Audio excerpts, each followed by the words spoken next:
নমস্কার, আমি কৃষ্ণা। এসে গেছি এই সপ্তাহেও বাংলা গল্পের ঝুলি নিয়ে। আজকে যে গল্পটি শোনাবো সেটি একটি অনুগল্প। গল্প শুনে ভালো লাগলে লাইক করুন আর শেয়ার করে দিন আপনার অন্য পরিচিতদের সাথে, যাতে আমার এই ছোট্ট পরিবারটি একটু বড় হতে পারে। আর হ্যাঁ, সাবস্ক্রাইব আর কমেন্ট করতে ভুলবেন না। আসুন শুরু করি আজকের নিবেদন। নমস্কার, আজকের নিবেদন পুরনো সুর নতুন তাল। কণ্ঠে ও কলমে কৃষ্ণা। অফিস থেকে ফিরে সোফায় গা এলিয়ে দিল অর্ক। প্রতিদিনের একঘেয়েমিটা যেন শরীর আর মনে জেঁকে বসেছে। বয়সটা এখন 37। ভালো চাকরি, সচ্ছল জীবন আর প্রিয়তমা স্ত্রী রিমা, আর এক ফুটফুটে মেয়ে মিমিকে নিয়ে তার ভরা সংসার। বাইরে থেকে দেখলে সব কিছুই নিখুঁত মনে হবে, কিন্তু অর্কের ভেতরে একটা পুরনো সুর যেন বড্ড বেসুরো বাজছে ইদানিং।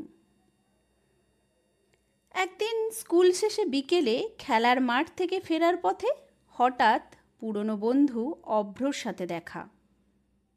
অভ্রর চোখে সেই পুরনো ঝকঝকে তারুণ্যটা এখনও আছে, যদিও মাথার চুল কিছুটা কমেছে আর পাক ধরেছে গোঁফে। অর্কের মনে পড়ল কলেজ জীবনের দিনগুলোর কথা। অভ্র আর অর্ক দুই বন্ধু মিলে একটা ব্যান্ড শুরু করেছিল, নাম ফিরে দেখা। গানের প্রতি ছিল দুজনেরই অদ্ভুত টান।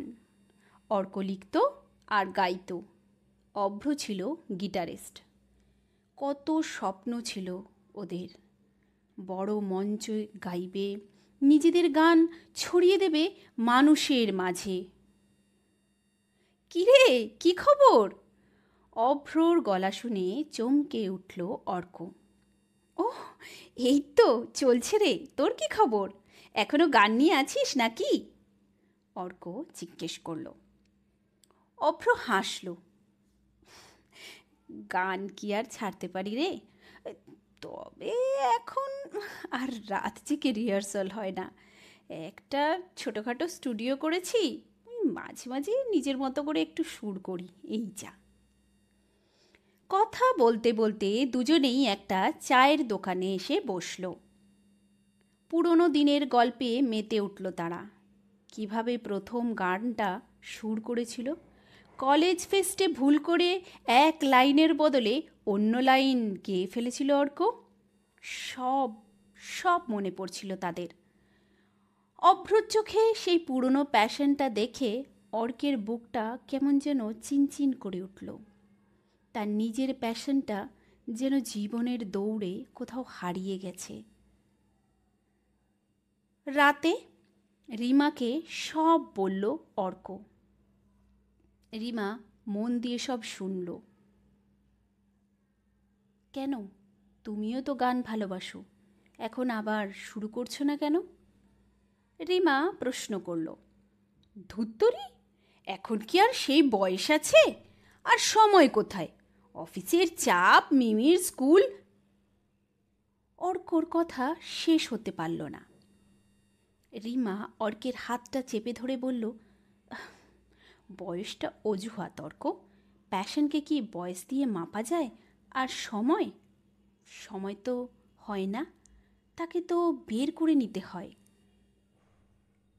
পরের দিন থেকে অর্কের ভেতরে একটা নতুন চিন্তা ঘুরপাক খেতে লাগলো। সত্যিই তো, সময় তো হয় না। কেন নয়? একদিন সাহস করে অভ্রকে ফোন করলো।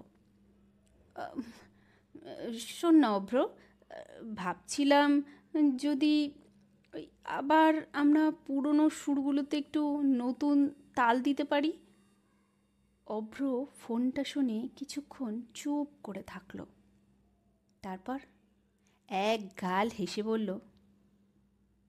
আমি তো কবে থেকেই তৈরি রে, শুধু তোর ডাকেরই অপেক্ষা ছিল।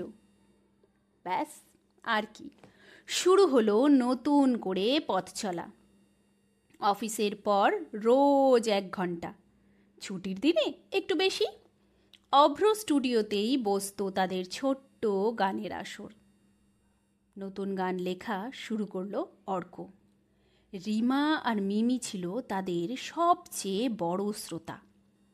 মিমির নিষ্পাপ চোখ যখন বাবার গানে আনন্দে চিকচিক করে উঠত, তখন অর্কের মনে হতো জীবনের এইটুকুই তো আসল আনন্দ।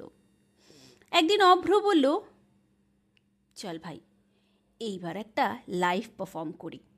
ছোটোখাটো একটা ওপেন মাইক ইভেন্ট হচ্ছে, রেজিস্ট্রেশন করেছি।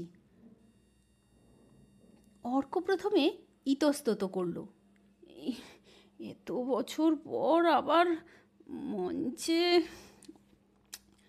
কিন্তু অভ্রর আত্মবিশ্বাস আর রিমার অনুপ্রেরণায় রাজি তাকে হতেই হলো। নির্দিষ্ট দিনে মঞ্চে যখন মাইকের সামনে দাঁড়ালো অর্ক, হাত পা কাঁপছিল তার। চোখে পড়ল রিমা আর মিমি সামনের সারিতে বসে আছে। তাদের চোখে এক রাস সমর্থন। অর্ক চোখটা বন্ধ করে নিল, একটা গভীর শ্বাস নিল।